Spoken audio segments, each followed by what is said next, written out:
Respiratory सिस्टमच्या आजारांमध्ये आज आपण एक महत्त्वाची कंडिशन बघणार आहोत, ती म्हणजे सायनुसायटिस. आधी आपण हे जाणून घेऊ की सायनस म्हणजे नक्की काय असतं. तर आपल्या नाकाच्या आजूबाजूला, गालावर, डोळ्यांच्या वर, नाकाच्या बाजूला, कपाळावर काही हवेने भरलेल्या पोकळ्या असतात, ज्या की आपल्याला बोलण्यासाठी हवा तिथे साचून राहून मदत होत असते. तर या पोकळ्यांना जेव्हा सूज येते, त्याच्यामध्ये डिस्चार्ज साठून राहतो, तेव्हा त्याला आपण सायनुसायटिस म्हणतात. या पोकळ्यांना सायनस असे म्हणतात. तर बऱ्याचदा आपण बघतो की वारंवार सर्दी होऊन, क्रॉनिक इन्फेक्शन होऊन या सायनसला सूज येते आणि मग सायनुसायटिसचा आजार सुरू होतो. याच्या लक्षणांमध्ये मुख्य म्हणजे वारंवार सर्दी होणे, सर्दी झाल्यानंतर नाकामध्ये या पोकळ्यांमध्ये घट्ट असा डिस्चार्ज साठून राहणे, नाकाद्वारे हा डिस्चार्ज म्हणजे शेंबूड बाहेर येणे, तो कधी रक्तमिश्रित असतो, त्याला घाण वास येत असतो, तर अशा प्रकारचा त्रास होतो. त्यामुळे नाकाभोवती, डोळ्यांवर, गालांवर सूज येते, दुखत राहतं, दात दुखतात, कान दुखतात, अशा प्रकारची लक्षणे दिसून येतात.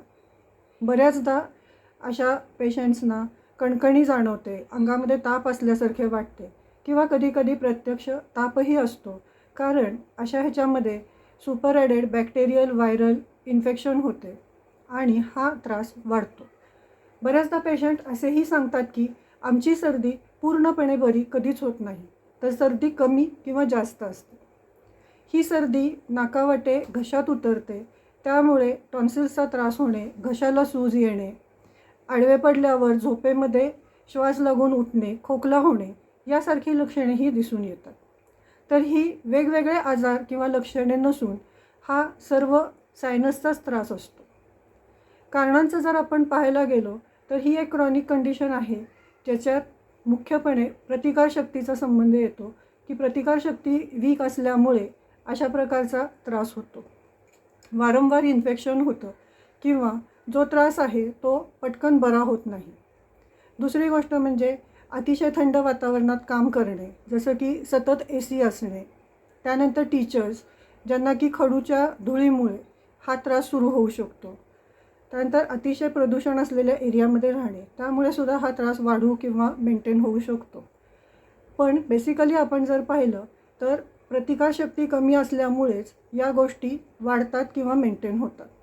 तर आपण जेव्हा होमिओपॅथिकली या सायनुसायटिसचा उपचार करतो, तेव्हा आपण या सर्व गोष्टींवर एकत्र काम करतो, म्हणजे की प्रतिकारशक्ती वाढवणे, वारंवार होणारे अटॅक्स थांबवणे, लक्षणांवरनं ॲक्यूट जे अटॅक्स आहेत ते मॅनेज करणे.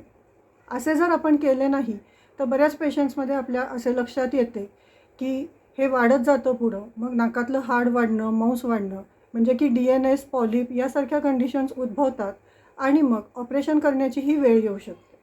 ऑपरेशननी हा प्रश्न सुटतो का? तर नाही. असेही पेशंट्स बघायला मिळतात की ज्यांचे 1-2 वेळा ऑपरेशन झाले आहे, पण त्रास तर सुरूच आहे. सो यासाठी महत्त्वाचं आहे की मूळ कारणांवर लक्ष केंद्रित करून त्याप्रमाणे उपचार केले पाहिजे. तर असे उपचार होमिओपॅथीमध्ये अवेलेबल आहेत आणि त्याद्वारे आपण या आजारापासून मुक्त होऊ शकतो आणि तो पुन्हा आपल्याला त्रास देणार नाही, याचेही आपण मॅनेजमेंट करू शकतो.